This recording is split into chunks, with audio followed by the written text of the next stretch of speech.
Deus nos acorda para isso o tempo todo, para que nós sejamos as pessoas certas, nos lugares certos. E vale a pena a gente refletir sobre isso. Todos os dias antes de dormir, hoje eu fui quem eu poderia ter sido? Hoje eu fiz o que de fato me cabia fazer? Eu fui honesto comigo? Eu busquei a melhor parte? Eu fui honesto em querer, em lutar, em trabalhar, em vencer as dificuldades para ter condições de assumir o meu lugar no mundo? Esse é um indicativo de realização humana, quando a gente percebe que nós estamos vencendo dificuldades que fazem sentido. São sofrimentos que fazem sentido, porque eles estão contribuindo para o nosso crescimento. Medir o cristianismo da gente. Não existe régua para saber o quanto a gente já é cristão. Mas há alguns indicativos interessantes para a gente prestar atenção. Um deles é a qualidade das nossas amizades. Nós temos bons amigos, construímos bons amigos. Que eu acho interessante que às vezes a peregrinação é uma feliz oportunidade de construir bons amigos. Porque ali você encontra pessoas que talvez estejam vivendo as mesmas buscas, e isso favorece demais o encontro. A gente vai ficando cada vez mais exigente no que diz respeito a relacionamentos. Quanto mais a gente cresce em Deus, maior é o nosso crivo para os relacionamentos. Não é que a gente vai desprezar as pessoas, não é que a gente vai ficar arrogante, orgulhoso, não, pelo contrário. A experiência com Jesus, ela vai nos simplificando. E porque a gente vai ficando mais simples, a gente fica também sem rodeios para dizer o que queremos ou não. Há pessoas que às vezes você tem aquele melindre de nunca poder dizer a verdade. Você sabe que aquele relacionamento de amizade, de proximidade, já não está lhe fazendo bem, porque aquela pessoa só lhe procura para fazer fofoca, ela sempre lhe induz a ficar extraindo de você o que você tem de pior. Eu sempre gosto de dar esse exemplo. Um homem casado que quer ser fiel à esposa, aos seus filhos, à sua família, ele precisa saber muito bem com que ele anda. Quais são os companheiros, digamos assim, que têm influência sobre ele? Porque se ele quiser ser fiel, é claro que ele não vai poder abrir guarda, baixar a guarda, para que pessoas que não estão nem um pouco interessadas na fidelidade dele à família estejam por perto e influenciando. Então, às vezes, nós, nos nossos relacionamentos, nem sempre a gente tem o discernimento de perceber quem é que deveria ser mais próximo de nós neste momento da nossa vida.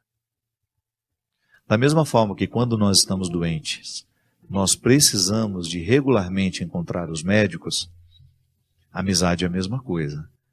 Quando nós estamos fragilizados, nós temos muita necessidade de termos pessoas de confiança ao nosso lado. Eu me lembro que foi isso que me sustentou muito. Eu poder olhar para o lado e reconhecer pessoas em quem eu confiava. E a confiança é fruto do tempo, né, minha gente? Não adianta a gente querer confiar da noite para o dia. É por isso que a gente precisa ter muito cuidado com os novos que chegaram. Não é que a gente vai fechar as portas para novas amizades. Não é isso. Mas é você ficar atento se estes que acabaram de chegar já são dignos de você confiar a sua vida. Confiança é gradual. Até nisso também nós demonstramos a nossa ansiedade, né? Nós queremos ficar amigos da noite para o dia, já queremos acelerar o tempo. Pode ter riscos nessa atitude, nessa escolha. Quando nós falamos de tempo, na lida com o tempo, eu gosto muito desse texto de Eclesiastes, que você já deve ter escutado muitas vezes. Tudo tem seu tempo. Está aqui no livro de Eclesiastes, capítulo 3. Tudo tem seu tempo. Há um momento oportuno para cada coisa debaixo do céu. tempo de nascer e tempo de morrer. Tempo de plantar, tempo de arrancar o que plantou. Tempo de matar, tempo de curar. Tempo de destruir e tempo de construir. Tempo de chorar, tempo de rir. Tempo de lamentar, tempo de dançar. Tempo de espalhar pedras e tempo de ajuntá-las. Tempo de abraçar e tempo de se afastar dos abraços. Tempo de procurar e tempo de perder. Tempo de guardar e tempo de jogar fora. Tempo de rasgar e tempo de costurar. Tempo de calar e tempo de falar. Tempo do amor, tempo do ódio, tempo da guerra, tempo da paz. Eu acho interessante porque o texto, ele pega os principais verbos que fazem parte da nossa vida e mostra que entre uma realização e outra há um tempo necessário. É igual quando a gente se corta. Quando você corta o dedo, se não precisou dar um ponto, nós vamos ter o tempo da cicatrização, que é o tempo do corpo, é o tempo do organismo reunir todos os elementos da cicatrização.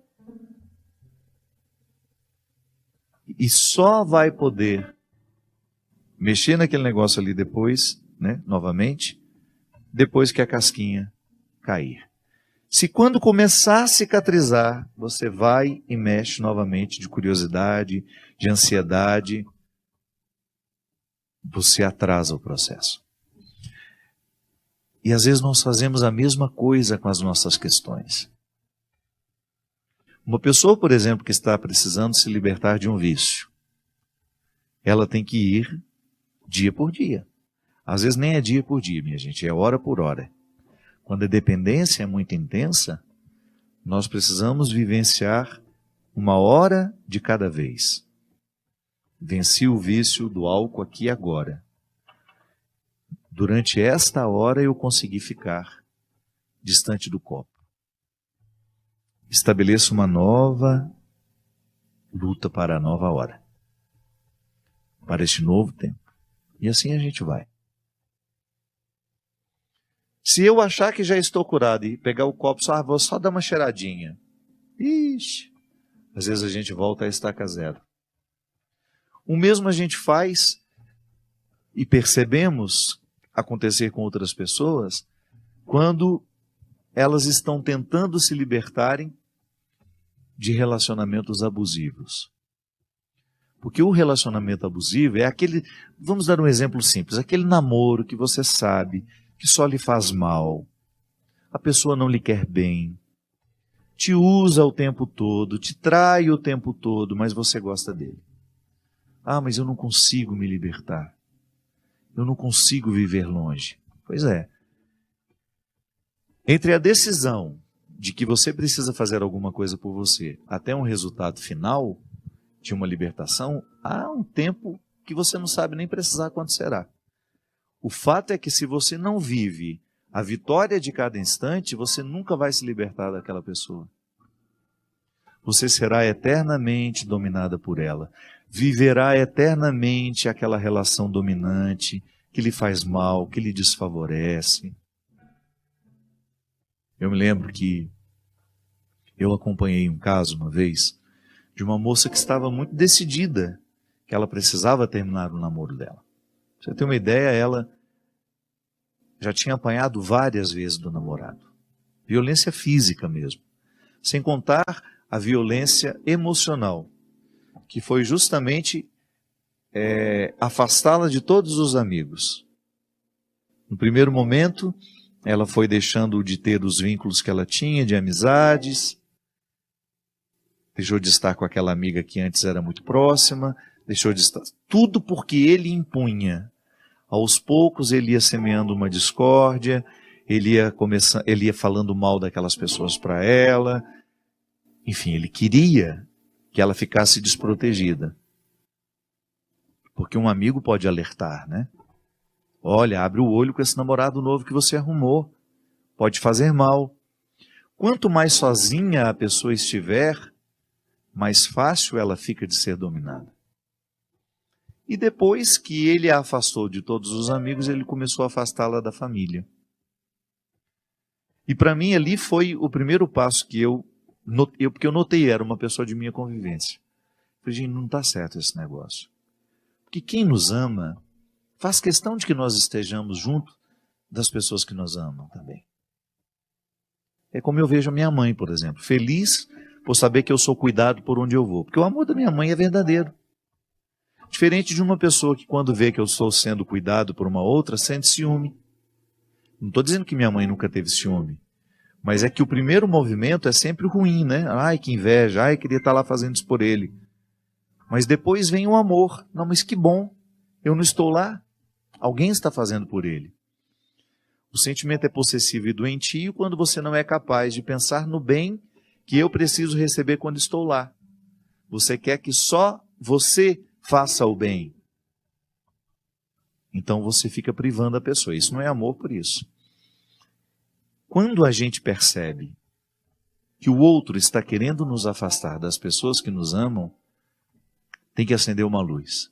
A luz do perigo. Alguma coisa está errada.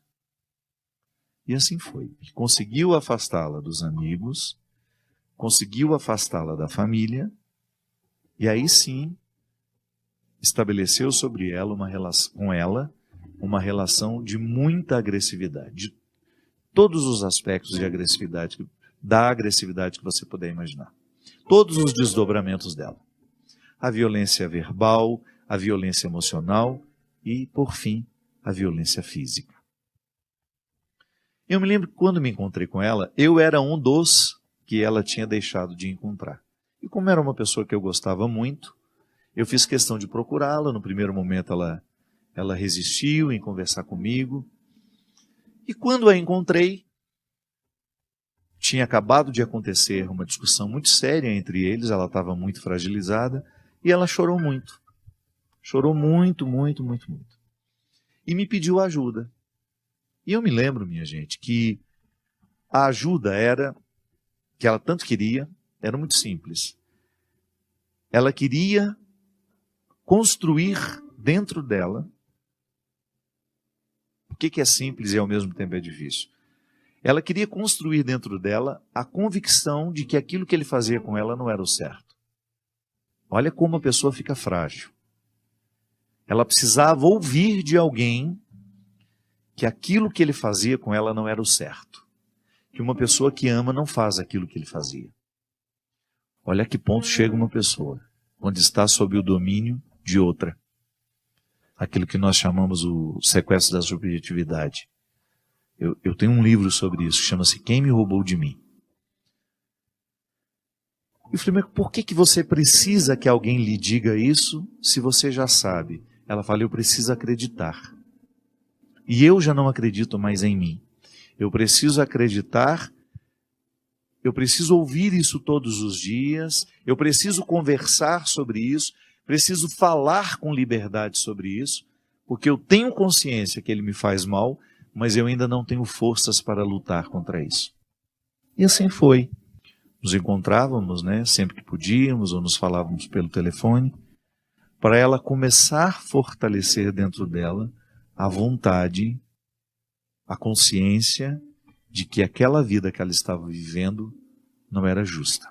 Deixe que o amor cure o coração, que as mágoas do passado se tornem em perdão. Deixe que o olhar do Cristo, seu Senhor, transforme a sua vida, lhe faça um vencedor.